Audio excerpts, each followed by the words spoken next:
রংপুরে আলুর বাম্পার ফলনেও নেই কৃষকের মুখে হাসি। বাজার দর কমে যাওয়া এবং কোল্ড স্টোরেজের ধারণ ক্ষমতা না থাকা সহ ভাড়া বৃদ্ধিতে অসহায় কৃষক। আলু খাওয়ানো হচ্ছে গরুকে। ফুয়াদ হাসানের তথ্য, ছবিতে ডেস্ক রিপোর্ট। কখনো সিদ্ধ অথবা কাঁচা, এভাবেই গরুকে খাওয়ানো হচ্ছে আলু।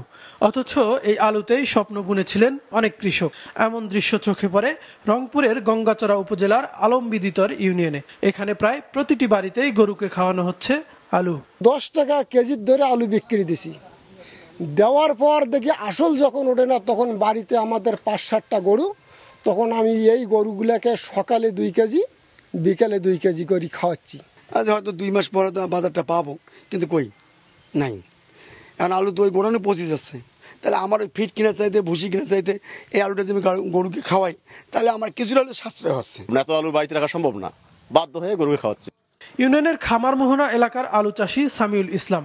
দাম নিম্নমুখী হয় 2 বিঘা জমির প্রায় 1/3 আলু এভাবেই খাওয়াবেন গরুকে।